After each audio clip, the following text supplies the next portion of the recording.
You know, for a lot of gamers my age, it's kind of an event when a new Mega Man game comes out. Especially this time, because Capcom basically shelved their most iconic, or arguably their most iconic franchise for going on 10 years at this point.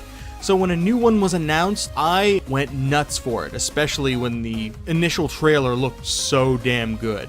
So of course I had to pick it up, but the question is, were they able to capture the feel of the classic Mega Man series and what made it special? The story is your general Mega Man fluff. It goes back to talk about some of the backstory for Dr. Light and Dr. Wily and how they worked together at one point, and Dr. Light's idea for robots that could feel and think and everything was taken over Dr. Wily's idea for this dual gear system, which can make robots powerful and stronger and faster and this and that. Wily suddenly has a dream about it and then remembers, oh yeah, I had a thing that was really cool and makes my robots stronger, so I'm gonna take over the world now. So we get the scene with Dr. Light being like, I hope nobody takes over all these new robots I just made. Aw, dang it. It's kind of a retcon, but it works, and it makes you wonder why he didn't think about all this stuff like earlier on, but hey, you know, Mega Man. The gameplay really is your tried and true Mega Man formula. You run, you jump, you shoot things, and then you run and jump, and then you probably die a bunch, but then you get to a boss and you beat the boss and you get his power and you can use that against other robots, and it's awesome.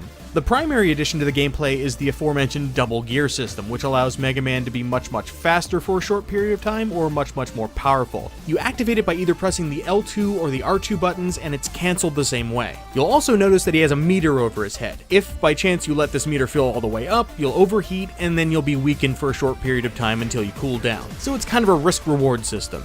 And there's even a third version of it that allows you to both be powerful and fast that can be activated when you have low health. But this version can't be deactivated, so you have to be absolutely sure that you're using it at the right time or you will be screwed. But since this is Dr. Wily's invention after all the robot masters that you fight have the ability to power themselves up in some way, and it's kind of a fun and neat addition to the series. I'm not sure I wanted to continue in the same way that the Slide and the Mega Buster did, but it's cool for this game. But seriously, my favorite new addition is that you can call a rush with a single button press, and it's awesome! So is the game hard?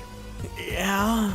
There's no beating around the bush. On the higher difficulties, this game will kick your ass. But I'd argue due to the level design and the items and the tools that they give you to mitigate that difficulty, including the double gear system, it's tough but fair. If you have the reflexes, you can do this. It's not insurmountable. And I did mention difficulty modes, didn't I? In addition to the normal modes and the superhero modes, which will kick your ass, you have casual and the most important one, the Newcomer Mode. So why is this so damn special? Well, it really does tone down the more absurdly difficult elements of the series, so people who aren't us might actually be able to derive some enjoyment from the thing, which I think is a net positive. Well, what exactly does it change? Well, first of all, you have infinite uses of Beat, who saves your ass from pits. Pits are no longer a problem. They will not kill you. They will not hurt you. They're just a minor inconvenience. If you fall into one, you get carried out. So there's that. Also, you have infinite use of your spike shoes, which means spikes are no longer instant death, which is nice.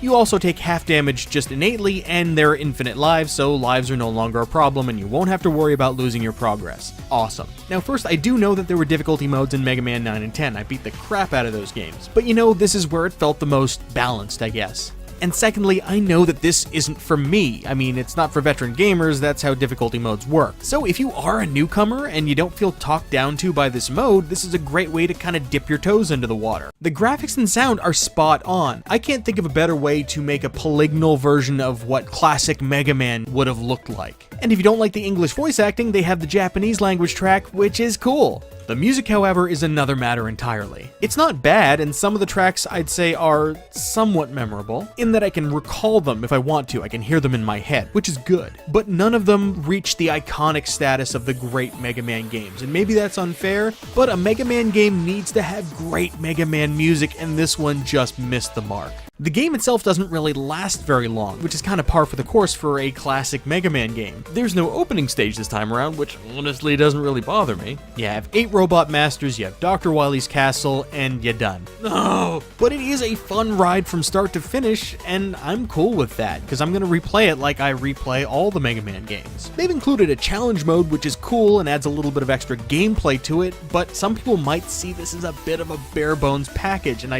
totally get that, but for the price price they're asking, I'm good. So in conclusion, this game gets Mega Man, which is more than I can say for other things. If you love the games like I do, then you've probably already bought and played this, but if you haven't, buy and play this. I mean, even if you don't, tone it down and jump in. Easy 8.5 out of 10.